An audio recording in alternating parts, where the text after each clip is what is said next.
Limpia eso, siseó, sosteniendo un carajillo de café con leche derramado como si fuera una prueba en un caso de delito grave. La taza no era mía. El derrame tampoco, pero la humillación era toda mía porque doña Eloísa, la madre del director general, no una empleada, no una consejera, solo un anticuario andante con opiniones, me había soltado esa orden en presencia de nuestro cliente más importante. No dije nada. Me arrodillé, cogí servilletas, sonríe, finge. Eso es lo que haces cuando has dedicado 15 años de tu vida a algo y no estás dispuesta a verlo morir tontamente. Pero supe en ese instante, de rodillas sobre la alfombra del hotel, secando su berrinche, que algo se había soltado dentro de mí. No una rotura, sino un cambio. ¿Quieres silencio? Perfecto. ¿Quieres sumisión? Hecho. Pero olvidaste una cosa, doña Eloísa. Yo lo recuerdo todo. Y lo anoto todo, llámalo mi afición, algunas personas tejen a crochet. Yo anoto jugadas de poder como si fueran especies en una maldita guía de campo. Hola, soy María. Tengo 48 años. Tengo un Seat Ibiza que chirría al frenar, un cajón del escritorio lleno de protectores gástricos, y una de esas caras que la gente asume que es amable hasta que empiezo a usarla. Probablemente estás escuchando mientras trabajas o finges hacerlo, y lo entiendo, haz multitarea todo lo que quieras. Pero si esta historia te sube la tensión arterial como me pasó a mí ese día, dale a me gusta, quizás incluso suscríbete.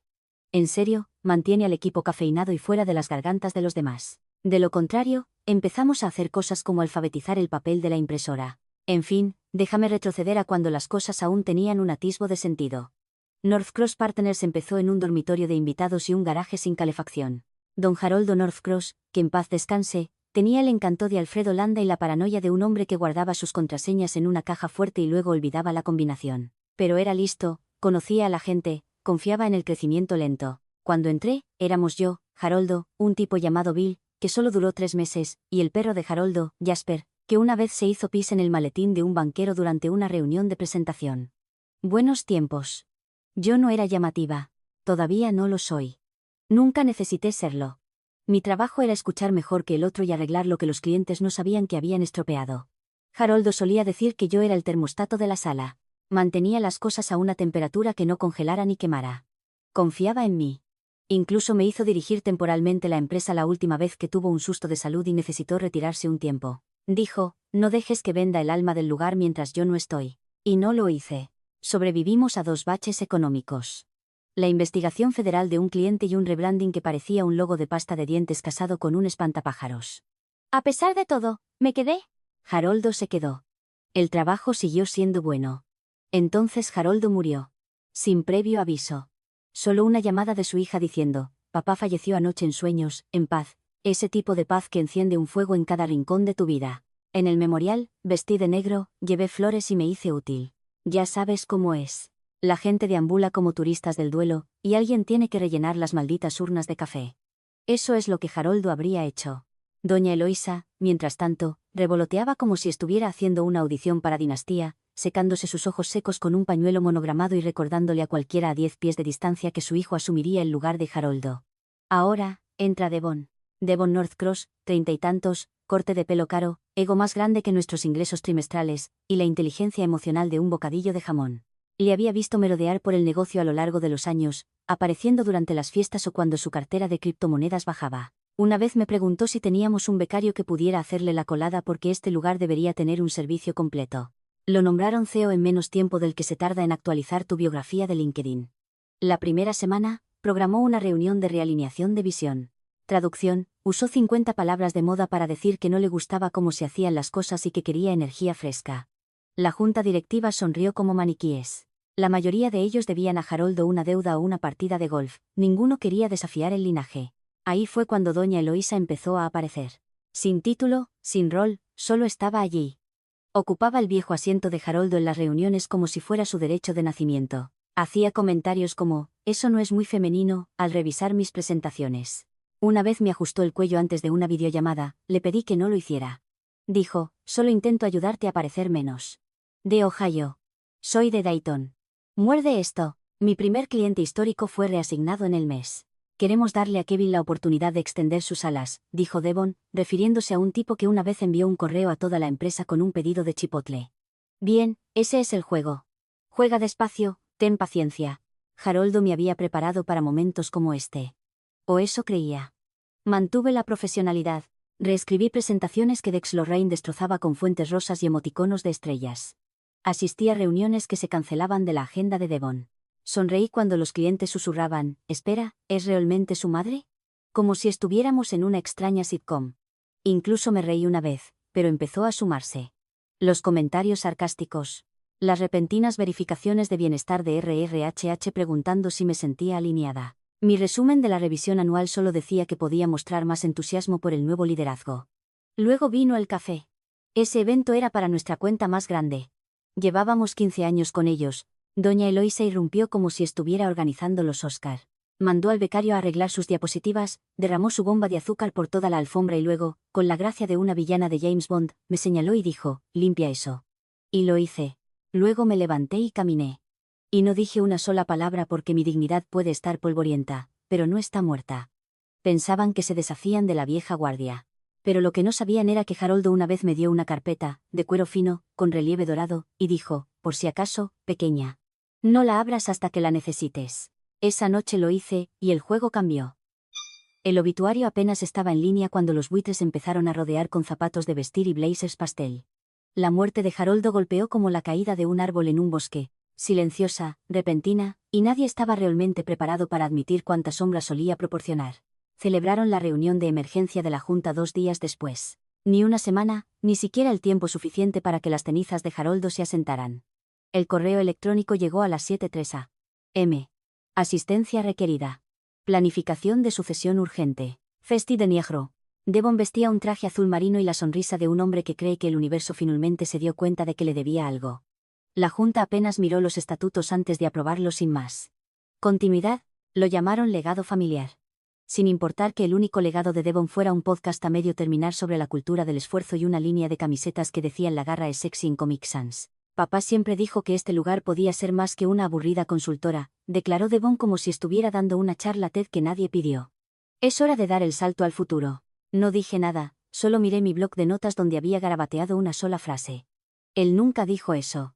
No tardó en empezar la verdadera transformación. El televisor de la recepción dejó de mostrar noticias del mercado y empezó a mostrar fotos de stock de gente dándose la mano en oficinas diáfanas. El boletín de la empresa empezó a referirse a los empleados como catalizadores del cambio. Se nos dijo que nos uniéramos a las reuniones diarias incluso si no estábamos en el proyecto porque la alineación es sagrada. Incluso trajeron a un tipo llamado Tyler. Sí, solo Tyler, para auditar el ambiente, pero lo peor no fue Devon. Fue doña Eloísa. Eloísa Northcross, anteriormente conocida por su premiada mermelada de manzana y por haber sido vetada de 2 grupos de Facebook de la comunidad de vecinos, se convirtió de repente en asesora ejecutiva del CEO. No en el papel, no en la web, solo estaba en la sala, siempre en la maldita sala. Primero, irrumpió en nuestra llamada de operaciones del lunes. Asumí que se había perdido. Para el viernes, ya estaba dando opiniones sobre entregables a clientes. Esta fuente parece demasiado seria, me dijo una vez mientras revisaba un desglose del presupuesto.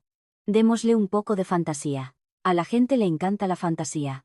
Era un informe de mitigación de riesgos para una empresa de ciberseguridad. La fantasía no estaba en el menú.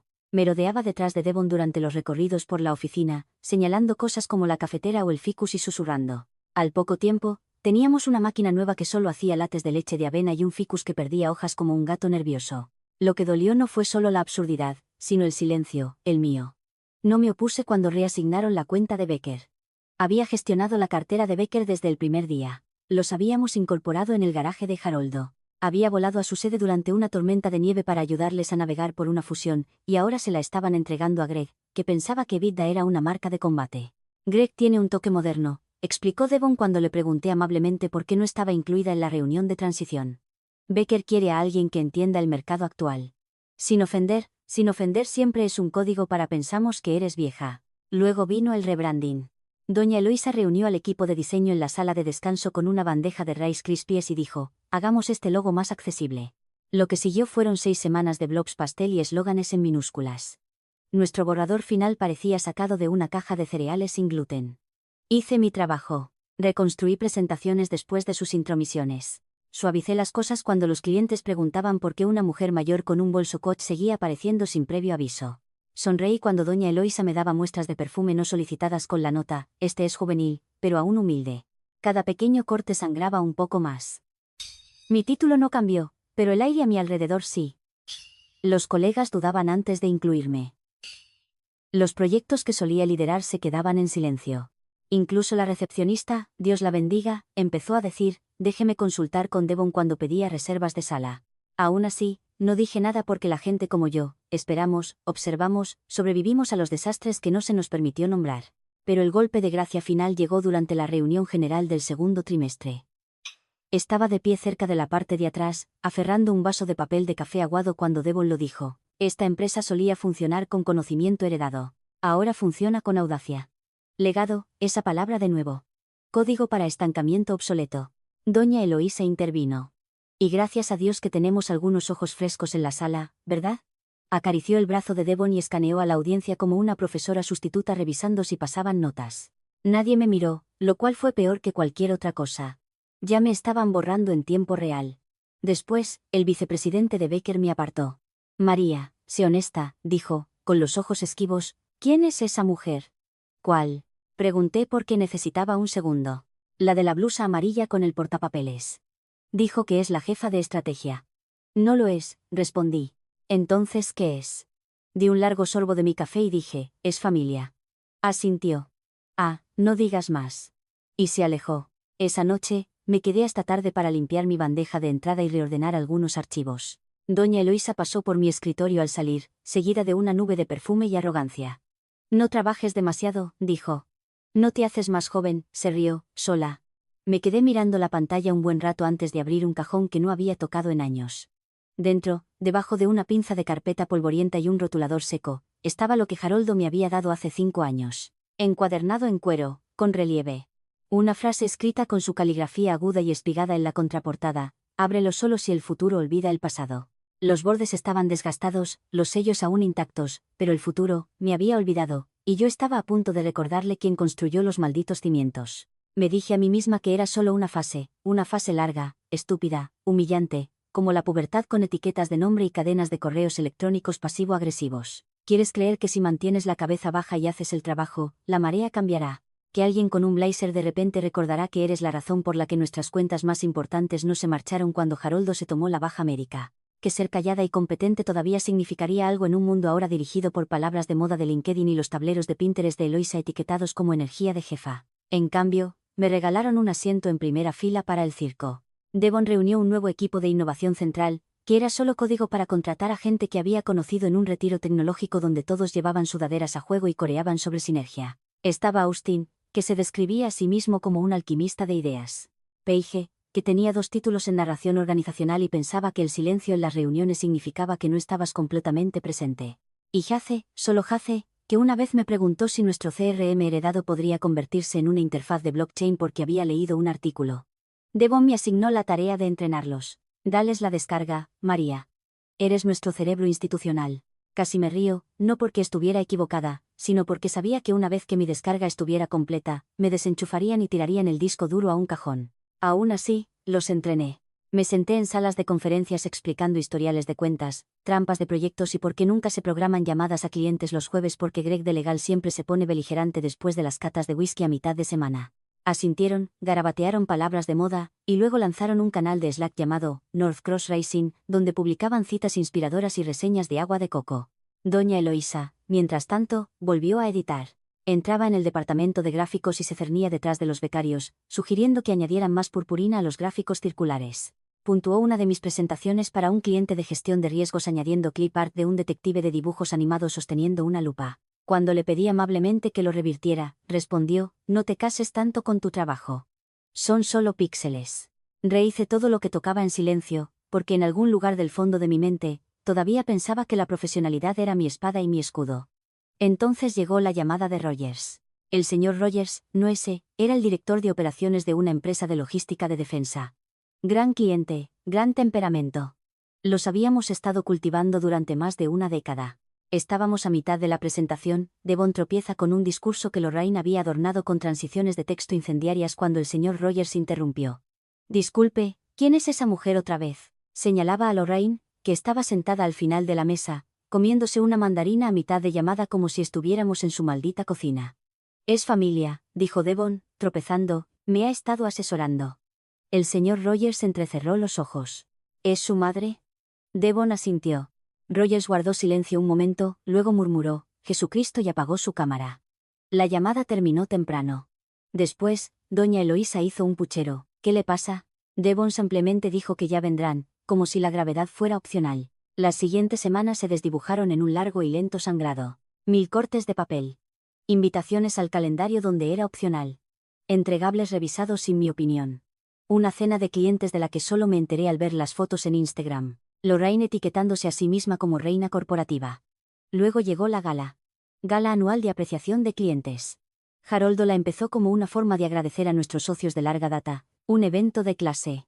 Cócteles. Gas suave. Comida cuidada que no implicaba palillos ni fuentes de hummus. Yo solía dirigirlo todo. Ahora me dieron un portapapeles y me dijeron, solo ayuda a coordinar los asientos. Vestí de azul marino. Doña Eloísa vestía lentejuelas. Devon vestía de smugness. Me quedé junto a la barra gestionando la lista de llegadas cuando doña Eloísa se acercó con una copa en una mano y su bolso en la otra. «Ups», chilló y un chorro de algo pegajoso cayó a mis pies. Estos camareros, lo juro, no había camareros cerca de nosotros. Miró hacia abajo y luego a mí. «Límpialo, ¿quieres?» Solo lo suficientemente alto para que los 2 VPs de nuestra segunda cuenta más grande lo oyeran. Uno de ellos arqueó las cejas. El otro tomó un sorbo de vino y me observó, y yo me incliné, cogí una servilleta y limpié. No recuerdo la música ni el tintineo de las copas. Solo recuerdo el sonido de mi propio latido retumbando en mis oídos como un tren de mercancías del que no podía saltar. Mis manos estaban firmes. Mi rostro estaba en blanco. Pero por dentro, algo se rompió. No se hizo añicos. No se desordenó, simplemente se disparó como un circuito. Una luz se apagó. No dije nada. Ni siquiera me levanté rápidamente. Terminé de limpiar. Tiré la servilleta en la papelera de servicio y asentí como si fuera una tarea más en la larga lista de cosas que están por debajo de mí, pero que se esperan de todos modos. Doña Eloísa ya se había dado la vuelta. Más tarde esa noche, conduje a casa en silencio. Sin música, sin podcasts, solo el sonido de la autopista y mis propios pensamientos gritando a través del ruido. Cuando llegué a casa, fui al armario del pasillo, escarbé pasando las pilas de repuesto, el kit de terremotos y el quitamanchas de emergencia. Saqué una caja ignífuga. Dentro estaba la carpeta de Haroldo. Aún no la había abierto, pero la contemplé mucho tiempo porque la mujer con lentejuelas podría haber derramado su bebida, pero yo estaba a punto de derramar la verdad. No lloré. Tampoco me enfurecí. Simplemente me cambié de ropa. Esa noche, después de frotar el olor a colonia de gala y humillación ácida de mi piel, me puse pantalones de chándal y una vieja sudadera de la universidad con un agujero en el codo. Nada de vino, nada de helado, ninguna fiesta de autocompasión, solo yo, la lámpara de la mesa del comedor y la caja ignífuga que había permanecido sin abrir durante 5 años bajo una caja etiquetada como luces navideñas rotas. Hice girar el dial de la cerradura. Hizo clic con el bajo gruñido metálico de algo que no había sido perturbado en demasiado tiempo. Dentro, estaba exactamente como lo recordaba, una delgada carpeta negra con un único título en relieve dorado en el lomo, cláusulas de contingencia. Sin subtítulo, sin explicación, solo esas 2 palabras en una nota post-it amarilla en la portada que decía, con la caligrafía de Haroldo, para María, cuando ya no sea tuyo, pero recuerdes de quién fue. Me senté, la abrí. Cada una era una copia escaneada de los artículos de incorporación originales de North Cross Partners, presentados el mismo año que el pelo de Haroldo aún tenía color y nuestra única oficina tenía una cama para perros en la esquina. Pasé las páginas, primero lentamente, luego más rápido. Pasé por tablas de capitalización, clases de acciones, estructuras de votación. Entonces lo vi. Sección 7, cláusula de reversión de fundadores. No estaba resaltada. No estaba en negrita. Simplemente estaba allí como una trampilla en el suelo de una iglesia. Hermosamente enterrada y lista. El lenguaje era denso. Haroldo nunca usaba 10 palabras cuando 30 bastarían, pero había visto suficiente jerga legal en mi tiempo para descifrar los huesos. En caso de incapacidad, muerte o ausencia prolongada del oficial fundador, y tras el incumplimiento documentado de los principios de la Carta, es decir, gobernanza, integridad, no discriminación y política de conflictos de interés, el fideicomisario sucesor nombrado recibirá la autoridad temporal para asumir el control de las acciones con derecho a voto de la clase fundadora y el asiento por un periodo no superior a 180 días, o hasta que la acción correctiva sea verificada por la Junta. Mis ojos retrocedieron. Fideicomisario sucesor nombrado, Mary E. Wallace. Me recosté en mi silla, no respiré durante un buen minuto. Luego me incliné de nuevo y leí la cláusula 3 veces más. Los detalles eran claros, lo suficientemente claros al menos. Si la gobernanza de la empresa se había visto comprometida por nepotismo o prácticas hostiles, y si podía probarlo, podría, según la propia carta fundacional de North Cross, activar una anulación de liderazgo temporal. No para convertirme en CEO, no para instalarme como una monarca vengativa, sino para recuperar temporalmente el asiento del fundador, el tiempo suficiente para limpiar la casa, el tiempo suficiente para arrancar la podredumbre con lentejuelas de las paredes. Me levanté, caminé a la cocina, preparé una cafetera de café negro tan fuerte que podía pelar pintura, volví a sentarme y comencé el verdadero trabajo.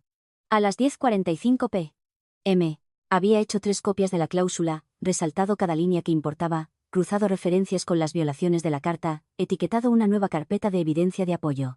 Imprimí correos electrónicos, capturas de pantalla de Slack, eliminaciones de calendario, reasignaciones de reuniones, incluso fotos de Eloísa dando feedback sobre entregables internos, sin firmar, sin aprobar y sin ser invitada. Busqué su LinkedIn, finalmente había creado uno y capturé una captura de pantalla de la parte donde se listaba a sí misma como asesora estratégica en North Cross Partners. Sin registro en nuestra nómina, sin aprobación de la Junta, pero allí estaba reclamando influencia. Eso por sí solo era una violación. La carta de Haroldo prohibía roles de asesoramiento familiar sin el consentimiento escrito de la mayoría de los accionistas. Esa era la regla número 3. Excavé más profundo, encontré una foto de la gala, la que donde señaló el desorden que limpié. Al fondo, 2 clientes senior mirando, uno con los brazos cruzados. Empecé un registro de indicadores de entorno hostil. Debajo, listé cada vez que fui socavada públicamente, reasignada sin explicación, o gaslighteada para sonreír a través de una degradación. Cada entrada tenía una fecha, una hora, un testigo. No le envié un mensaje a nadie, no llamé a nadie. Esto no era un proyecto de grupo. A las 1:12 a.m., tenía 3 carpetas Manila llenas, etiquetadas y con clips. Redacté un resumen de una página dirigido al asesor general de la firma, un hombre llamado Baxter, que todavía me debía un favor por salvarle el pellejo durante una crisis de clientes en 2017. Imprimí 2 copias, las firmé y feché, y sellé una en un sobre de mensajería. Luego me recosté y miré mi trabajo. Era meticuloso, clínico, frío, pero ardía en mis manos como un arma secreta. Algunas mujeres tiran vino, otras gritan en las escaleras, otras renuncian en medio de una reunión y lo publican en Facebook. Yo presento papeleo porque hay un tipo especial de venganza en hacer las cosas correctamente. En asegurarme de que cada I esté tachada y cada T cruzada, para que cuando llegue el momento, y sabía que llegaría, no haya argumento, no haya escapatoria, no haya salida. Solo hay verdad documentada, con marca de tiempo, legal, y Haroldo, donde quiera que estuviera, se había asegurado de que cuando esta empresa perdiera el rumbo, alguien a quien realmente le importara tuviera las llaves para traerla de vuelta. A las 3:37 a.m., el sol comenzaba a susurrar por los bordes de las persianas. Serví el último café, coloqué el sobresellado junto a la puerta principal y me senté con la carpeta de Haroldo en mi regazo. Mañana, intentarían despedirme, y les dejaría, porque no sabían lo que yo sabía. No vieron lo que yo vi, y no tenían idea de que la mujer que pensaban que ya se había ido, estaba a punto de volver a entrar, sosteniendo el contrato y la cerilla. El sol apenas se había asomado por el horizonte cuando activé el pedido de mensajería. Al día siguiente, prioritario, firma requerida. Ventana de entrega 9:15 a.m. Ni un minuto antes, ni un minuto tarde. Lo cronometré para que chocara perfectamente con mi propio funeral. Lo siento, reunión de RRHH. Pensaron que iba a ser enterrada. Yo iba a enterrarlos con papeleo. Pero no era estúpida. Antes de disparar mi única bala legal, necesitaba una segunda opinión. No unos ojos cualquiera, los suyos. Franklin Bellamy no había puesto un pie en el edificio North Cross en casi una década. El antiguo asesor general de Haroldo, medio afeitado, barba plateada, manos que siempre temblaban un poco, y una voz como si cada cláusula viniera con una maldición. Lo último que había oído era que vivía en un condominio de jubilados cerca del lago Erie con un gato de rescate llamado Winston y un profundo odio por el yogur moderno. Todavía tenía su número, enterrado en mi antigua lista de contactos bajo Frank. No llamar a menos que esté en llamas, así que llamé y dije una frase. Las garras de Haroldo han cobrado vida. Silencio, luego una risa silenciosa y seca. Nos vemos en Murray's. Trae café fuerte y todos tus pecados. El diner de Murray no había cambiado, los mismos asientos de cuero agrietado. La misma camarera con una voz ronca de fumadora empedernida que llamaba a todos Hans sin importar si tenías 4 o 90 años. Me deslicé en el asiento trasero a las 7:03 a.m. Con la carpeta en mano, las carpetas guardadas en una bolsa negra lisa, y 2 cafés, ambos negros, ambos sin tonterías. Frank llegó con una chaqueta de tweed con coderas y unos ojos más agudos que la mayoría de los bufones de la sala de juntas con los que había tratado en los últimos 6 meses. Pareces alguien a punto de cometer un homicidio legal, dijo, sentándose sin un hola. Bien, respondí, Porque no pregunto si puedo, pregunto si estoy en lo correcto. Le entregué la carpeta abierta en la sección 7. La leyó en silencio, con los labios apenas moviéndose. Cada pocos segundos gruñía, un sonido bajo e irritado como un hombre que descubre que alguien le ha estado reorganizando su tablero de ajedrez mientras dormía. Luego levantó la vista. Lo usaron una vez, dijo. En los primeros días. El primo de Haroldo intentó meter a un colega de la escuela de negocios como CFO interino. La junta ignoró el protocolo. Haroldo activó esta cláusula como un interruptor. Lo detuvo todo en 72 horas. Restituyó los estatutos, despidió al primo, congeló las acciones de todos durante una semana solo para recordarles quién poseía la maldita llave maestra. Así que tiene validez si tienes la documentación. Saqué las carpetas, las deslicé sobre la mesa pegajosa. Una para violaciones de gobernanza, una para entorno laboral hostil, una para interferencia ejecutiva no autorizada. Frank hojeó fotos, marcas de tiempo, la lista de LinkedIn de Eloisa como asesora autoproclamada. Invitaciones a reuniones con su nombre, pero sin rol formal, correos electrónicos donde daba directrices, la entrada del calendario de Eloisa para sincronización de estrategia ejecutiva sin nadie más invitado, incluso un mensaje de Slack donde me llamó emocionalmente territorial sobre el pasado. Frank resopló, eso es un bingo. Ixilon esto. Deslicé el correo electrónico, sacándome de la cuenta de Becker, una cadena de mensajes interna donde Devon dice, María tiene demasiada historia. Fresquemos la óptica. La sonrisa de Frank era lenta y malvada, la óptica acaba de matarla. Nos sentamos en silencio por un momento, bebiendo nuestro café amargo mientras el zumbido del diner nos rodeaba, platos chocando, tenedores raspando, el ocasional silbido de tocino. Frank finalmente se recostó. Eres la fideicomisaria nombrada. Están en violación. Tienes derecho a activar la cláusula, pero una vez que llegue ese mensajero, no podrás desarmar el pasador. No quiero, dije secamente. Asintió una vez y envió la granada. De vuelta en casa, volví a revisar todo. 3 veces el sobre era grueso. Lo sellé con cinta reforzada, imprimí de nuevo la carta resumen, firmé la esquina inferior con tinta azul, añadí una página final con mi declaración jurada notariada confirmando los eventos, fechas y acciones tomadas tanto por Devon como por Eloisa en los últimos 90 días. Envié un correo electrónico a Baxter, nuestro asesor corporativo. La línea de asunto decía simplemente aclaración de gobernanza para revisión a las 9 a.m. No había nada adjunto, solo una línea en el cuerpo. Copia impresa llegando por mensajería certificada. Por favor, confirme la recepción en persona. Luego imprimí una copia más para mí. La etiqueté como en caso de incendio y la guardé en la guantera. La calma que me invadió no era ruidosa. Ni siquiera era satisfactoria. Era el zumbido silencioso que escuchas justo antes de que estalle una tormenta. Pasé por las mociones del resto de mi mañana como si estuviera poniendo una mesa para la cena de otra persona. Alimenté al gato, lavé mi taza, me puse el blazer, gris carbón, nada llamativo, solo suficiente estructura en los hombros para decir no, a las 8:34 a.m., salí de casa. A las 8:59, salí del ascensor al piso ejecutivo de North Cross. Pasé a Eloisa en el pasillo. Me lanzó una mirada como si fuera una mancha de café que había querido blanquear de la alfombra hace meses. Gran reunión hoy, chirrió. Trata de no centrarlo en ti, querida. Sonreí. Ni soñaría con hacerlo, pasó. Yo seguí caminando. A las 9 a.m., en punto, el mensajero le entregaría a Baxter un sobre que partiría este lugar como una cremallera defectuosa. Y yo estaría sentada en la habitación de al lado, esperando mi ejecución guionizada. Tranquila como agua quieta. Porque no puedes despedir la alarma de incendios. Solo puedes esperar a que suene. Era martes. Cielo gris, café rancio. El tipo de día que se te mete en los huesos antes de pasar por la fotocopiadora. Sabía lo que venía. No porque alguien me hubiera avisado o porque las estrellas se hubieran alineado en mi bol de cereales.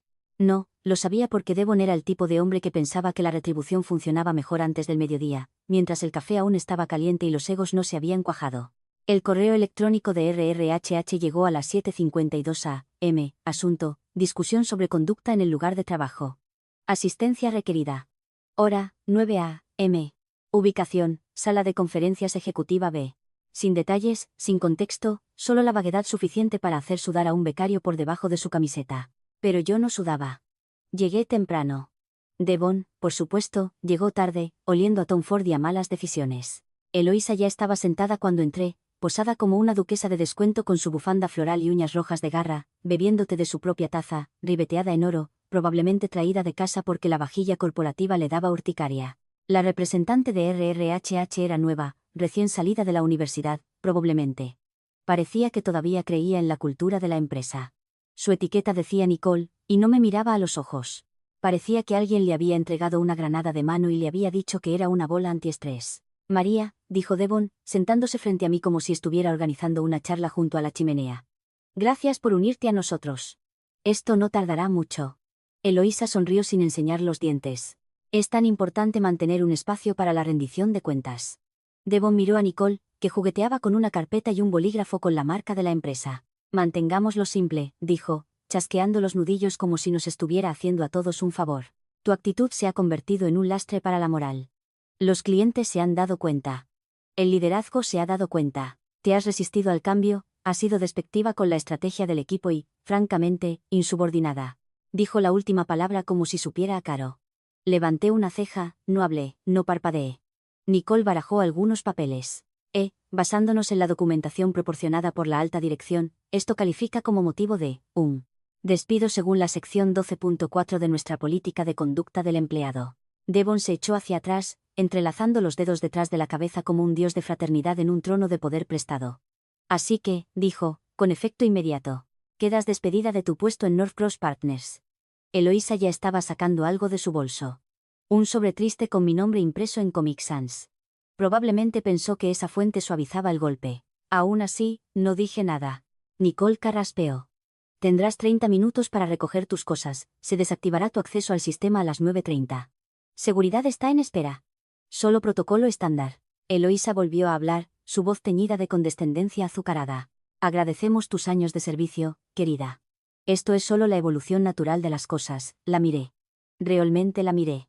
Era la mujer que derramaba bebidas a propósito, que me daba muestras de perfume etiquetadas como esperanza, que una vez preguntó si podía sonreír más durante las presentaciones porque es bueno para la calidez de la marca. Devon parecía complacido como un niño que acaba de derribar un castillo de arena y espera aplausos. Bueno, dijo, ¿algo que quieras decir? Casi me reí, no porque fuera gracioso, sino por la pura y perfecta sincronización de todo. Porque justo entonces, justo cuando la frase estás despedida se asentó completamente en el aire como un colonia barata, hubo un golpe en la puerta. 3 golpes. Firmes, rítmicos. Nicole se estremeció, Devon frunció el ceño. Eloísa entrecerró los ojos como si alguien hubiera pronunciado mal la etiqueta de su vino. La puerta se abrió y entró un hombre con un uniforme gris impecable, una bolsa de cuero negro bajo un brazo, credencial de mensajero en el pecho. Escaneó la habitación, con un portapapeles en la mano. Tengo una entrega para el señor Baxter. Asesor legal, urgente. Nicole se puso de pie a medias, nerviosa. Oh. Creo que está justo al lado. No se preocupe, dijo el mensajero, ya moviéndose hacia la sala de conferencias adyacente. No esperó permiso. Devon se movió en su silla. ¿De qué va eso? Probablemente solo más burocracia legal, murmuró Eloísa. Miré mi reloj. 9:03 a.m., justo a tiempo. Aún así, no dije nada, solo coloqué mi credencial de empresa sobre la mesa. Junto a ella, una pequeña caja de terciopelo que contenía el pin de servicio que había recibido en la fiesta del 10º aniversario, donde Haroldo dio un discurso. Devon estaba demasiado ocupado mirando su teléfono para aplaudir. Nicole extendió la mano hacia el sobre con dedos temblorosos, como si no estuviera segura de quién debería tocarlo primero. Se lo empujé suavemente. No se preocupe, dije, mi voz tranquila como el viento invernal. No necesitarás eso. Y con eso, me levanté, alisé mi blazer, caminé hacia la puerta, no miré atrás porque no necesitaba explicarme a los escombros. El edificio ya estaba en llamas, y el sistema de rociadores acababa de recibir su aviso de activación. Baxter era el tipo de abogado que llevaba 2 bolígrafos en todo momento, y hablaba en frases perfectamente puntuadas. También odiaba las sorpresas, las detestaba, de verdad. Una vez llamó a una fiesta de cumpleaños improvisada una emboscada hostil, así que cuando el mensajero le entregó un sobre pesado y sellado marcado como asunto legal privado para revisión inmediata, no lo abrió de inmediato. Lo miró primero como si estuviera evaluando el peso de sus consecuencias a través del papel. Luego, con la eficiencia de un hombre que había revisado sus propios votos matrimoniales, lo abrió con un abrecartas con forma de espada. Solo Baxter, yo ya no estaba en la habitación, pero la secuencia de eventos se propagó como el olor a tostada quemada. Rápida, agria e imposible de ignorar. Eloísa todavía estaba en la sala de conferencias de RRHH cuando Baxter entró. Devon estaba en medio de fanfarronear, diciéndole a Nicole que consiguiera que las instalaciones reutilizaran la oficina de María, quizás para un bar de zumos o una zona de siesta creativa. Nicole solo parpadeó. Baxter no se sentó. No habló. Simplemente entró, sosteniendo el sobre en una mano y la carta dentro en la otra. Sus ojos escanearon la primera página rápidamente, luego más lentamente. Luego pasó la página, silencio. Más silencio. Luego ese pequeño y sutil acto de pavor. Se ajustó las gafas. Devon no se dio cuenta. Estaba ocupado sonriendo ante su propia astucia. Eloísa, sin embargo, sintió el cambio. Miró a Baxter y dijo, ¿cuál es el retraso? Baxter levantó la vista, y por primera vez desde la muerte de Haroldo, hubo una grieta en la armadura legal de la firma. Su voz era firme, pero su rostro lo traicionaba, fruncido en la frente. Las comisuras de su boca tirantes como alguien que intenta no escupir un puñado de monedas. Señor, dijo, y la palabra cayó como una gota de agua en un salón funerario. Acaba de activar la cláusula de reversión de fundadores. Devon parpadeó. La cláusula. ¿Qué? Baxter pasó la página de nuevo, la sostuvo entre dos dedos. Sección 7 de la Carta Fundacional, presentada en la Constitución, verificada, notariada y enmendada por última vez hace 5 años. Eloísa resopló. Eso es una tontería. Es solo un papeleo ceremonial que Haroldo escribió cuando todavía enviábamos por fax. Es ejecutable, dijo Baxter en voz baja. Fue ratificada 2 veces. Nicole, pobre cosa, parecía que intentaba derretirse en su silla ergonómica. Devon se inclinó. De acuerdo, incluso si es real, lo que para que conste, yo digo que es una chorrada. ¿Cómo afecta eso a algo ahora? Baxter levantó la vista. La cláusula es explícita. En caso de muerte del fundador, si la gobernanza se ve comprometida por nepotismo o conducta que viole los principios de la Carta, los derechos de voto del fundador revertirán temporalmente a un fideicomisario nombrado. Ese fideicomisario, dijo, sosteniendo de nuevo la carta, es Mary E. Wallace. Eloísa emitió un ruido entre una tos y una risa. ¿Qué? ¿Por qué encontró una carpeta vieja en una caja de zapatos? Vamos, esto es solo María siendo dramática. No servirá de nada. Baxter no respondió. No tuvo que hacerlo. Simplemente se apartó mientras otra figura entraba en la habitación, silenciosa, eficiente, como un frente meteorológico. Era Carol, la secretaria de la Junta. Con un portapapeles en la mano, el rostro ilegible. Hemos confirmado la firma y la marca de tiempo, dijo, dirigiéndose a la sala. La designación de fideicomisario es válida. La revisión se ha programado para una sesión de emergencia inmediata. Devon se levantó de un salto. No, no, no. No puedes simplemente. Ella ya ni siquiera trabaja en la empresa. Acabamos de despedirla. Carol no parpadeó, lo que según la cláusula puede interpretarse como una acción retaliatoria contra un fideicomisario protegido. Eso por sí solo califica como una violación procesal. Eloísa se aferró a su taza como si fuera un salvavidas. Esto es absurdo. Pero Devon, finalmente parecía asustado. Parecía un hombre que acababa de descubrir que la cerradura que había cambiado no funcionaba en la única persona que pensaba que había cerrado. ¿Estás diciendo que tiene poder?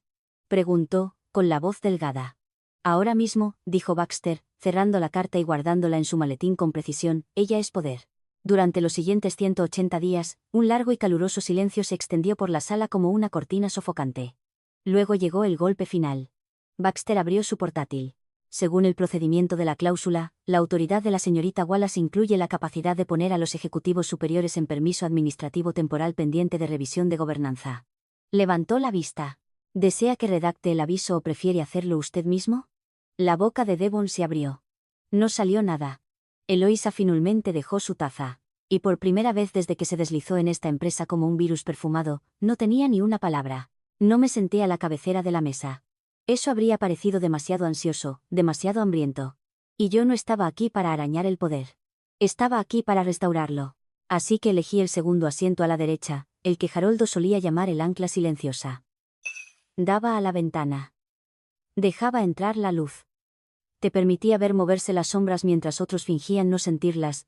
Baxter estaba al final de la sala, con una carpeta en una mano, las gafas posadas en la punta de la nariz. Su expresión era ilegible, pero vi cómo golpeaba la esquina del papel, 1, 2, 3 veces.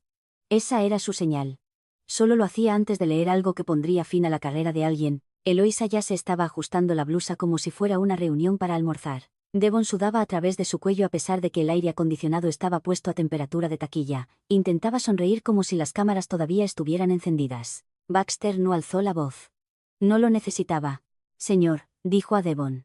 Ella acaba de activar la cláusula de reversión de fundadores. Las palabras cayeron como hormigón mojado. Devon parpadeó 2 veces. ¿Qué demonios es eso? Baxter no respondió con un resumen. No lo suavizó. Simplemente abrió la carpeta, se aclaró la garganta y comenzó a leer en voz alta. Sección 7. En caso de incapacitación o muerte del oficial fundador, si la gobernanza hostil o el incumplimiento de los principios de no injerencia ocurren, La clase de acciones de control y los derechos de gobernanza del fundador pueden revertir a un fideicomisario designado por un periodo no superior a 180 días o hasta que se complete la revisión dirigida por la Junta. Levantó la vista. En este caso, el fideicomisario designado es Mary E. Wallace. La sala no jadeó. No al principio. Simplemente se quedó inmóvil como si estuviera conteniendo la respiración, esperando que alguien dijera, «Es broma». Pero nadie lo hizo. Devon miró a Eloisa como si fuera a lanzarse y ahuyentar las garras como a una mosca. Ella abrió la boca. «Le aconsejaría que no interrumpiera», dijo Baxter, sin apartar la vista de la página. Eloisa la cerró de nuevo. «Rápido», Baxter continuó. Esta cláusula fue reafirmada en un memorando de la Junta con fecha del 14 de abril de 2020. Incluye un lenguaje que prohíbe explícitamente el nepotismo, incluidos los roles de asesoramiento familiar, la interferencia ejecutiva por parte de no empleados y las acciones retaliatorias contra el fideicomisario. Las tres han sido documentadas. Carol, siempre silenciosa, hizo clic con su bolígrafo y empezó a tomar notas. Su rostro era como una lápida. El fideicomisario en este caso, conserva plenos derechos de representación sobre el voto de gobernanza de los fundadores, continuó Baxter. Eficazmente inmediato. Esto incluye el derecho a convocar sesiones de emergencia, iniciar licencias de ausencia para los ejecutivos actuales y revocar los privilegios de asesoramiento del personal no electo. Traducción. Devon estaba a punto de ser enviado al banquillo. Eloisa estaba a punto de ser borrada. Y yo solo me senté respirando lento, con las manos cruzadas en el regazo, no con arrogancia, no con triunfo, solo quieta.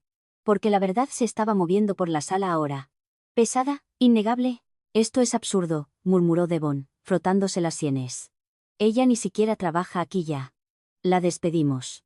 Lo que puede constituir una acción retaliatoria, dijo Baxter sin levantar la vista. El lenguaje de la cláusula permite que eso active su activación. En el momento en que se procesó su despido, la cláusula entró en vigor. Eloisa se levantó. Haroldo nunca quiso que ella se hiciera cargo. Es una organizadora de papeleo glorificada. No sabe liderar. Baxter pasó otra página.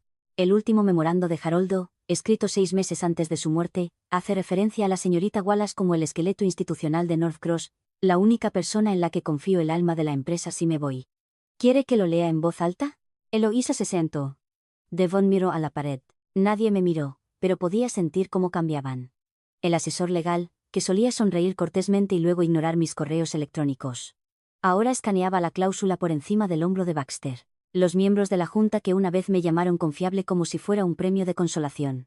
Se miraban unos a otros, haciendo cálculos silenciosos en sus cabezas. Daño a la imagen pública, bloques de votación, reacción de los inversores. Y Carol finalmente me miró, solo una vez, y asintió. Diminuto, apenas visible, pero estaba allí. Protocolo. Baxter, cerrando la carpeta. Ahora comenzaremos la sesión de emergencia para promulgar la supervisión fiduciaria. Efectivamente, la señorita Wallace asume el asiento de gobernanza de los fundadores. Devon se levantó tan rápido que su silla raspó ruidosamente contra la madera. No puedes hacer esto. Ya lo hiciste, dijo Baxter secamente. Abrió la puerta. Ella simplemente entró. Eloisa empezó a decir algo. Quizás un insulto a medio formar, pero se detuvo porque yo finalmente me moví. Me levanté lentamente, en silencio, no para hablar, solo para caminar hacia la vieja silla de Haroldo. La de cuero, con el reposabrazos desgastado de donde solía golpear cuando pensaba. No había sido tocada en meses. Solo se mantenía allí como un santuario en el que nadie se atrevía a sentarse. Coloqué una mano en el respaldo. No me senté, aún no, solo estuve de pie. Y por primera vez desde que intentaron desmantelar este lugar como un cadáver, sentí que el aire volvía a cambiar ligeramente hacia el equilibrio, hacia la verdad, no porque gritara, sino porque el papeleo susurró más fuerte que cualquier grito. La sala de juntas siempre había sido un mausoleo de postura y rendimiento. Hombres con trajes ajustados fingiendo que estaban hechos de piedra. Mujeres jugando a ser invisibles hasta que su utilidad expiraba. Y Haroldo había sido el único que trataba el silencio como una estrategia, no como una rendición. Yo solía sentarme cerca de la ventana, no porque me gustara la vista, sino porque necesitaba algo vivo que mirar mientras otros jugaban a la política. Esta vez, sin embargo, no estaba cerca de la ventana. Estaba a la cabecera de la mesa. La junta ya estaba sentada cuando entré. Ninguno de ellos me miró a los ojos al principio. No sabían si yo era una amenaza o una rendición de cuentas. No les di la satisfacción de ninguna de las dos cosas. Simplemente asentí una vez a Carol, que comenzó a leer de la carta, su voz baja pero clara. La cláusula de reversión de fundadores, según revisada y confirmada por el asesor legal, se reconoce aquí como válida y activa. La fideicomisaria nombrada, Mary E.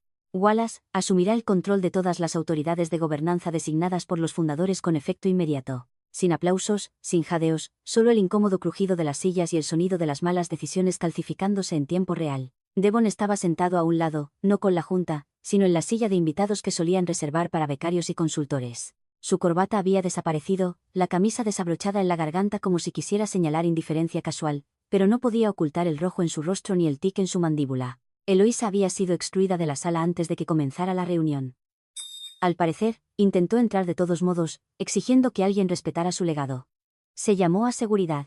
Se fue murmurando sobre cacerías de brujas y traiciones, pero nadie la siguió, ni siquiera Devon. Baxter se levantó y leyó la moción final en voz alta como si fuera un elogio fúnebre. Devon Northcross queda en licencia administrativa pendiente de una revisión completa de gobernanza. Según el protocolo de la cláusula, el acceso a los sistemas ejecutivos, archivos de personal y comunicaciones de inversores será revocado hasta que se complete la revisión de la Junta. Devon abrió la boca, nadie escuchó. Ni siquiera discutió. Carol deslizó un documento por la mesa. Una última hoja de papel en un edificio lleno de ellas. Lo leí. Lo firmé. Observé cómo el sello corporativo se presionaba en el papel junto a mi nombre. Siseó, ese sonido suave y final de la autoridad regresando a donde pertenecía. Me levanté, caminé una vez alrededor de la mesa, no para regodearme, sino para sentir el peso del lugar de nuevo. Para recordar cada noche que pasé arreglando lo que otros rompieron. Cada vez que asumí la culpa para que un cliente no se fuera. Cada proyecto que mantuve unido con cinta adhesiva y coraje mientras gente como Devon se llamaba a sí mismos visionarios por reciclar eslóganes de LinkedIn. Me detuve en la silla de Haroldo. Parecía más pequeña de lo que recordaba. Puse una mano en el respaldo, cerré los ojos, respiré el silencio. No triunfo, no venganza, solo equilibrio. Restauración. Haroldo una vez me dijo, el poder no es algo que se toma. Es algo que la gente renuncia cuando olvida quién construyó las malditas paredes. Me dio una carpeta, una cláusula, un voto de confianza. Ellos me dieron su silencio. Abrí los ojos, y todos me estaban mirando ahora. Cada uno de ellos. No sonreí. No necesitaba hacerlo porque el edificio ya no se estaba quemando. Era mío, y yo no estaba aquí para limpiar el desastre. Estaba aquí para dirigir la casa.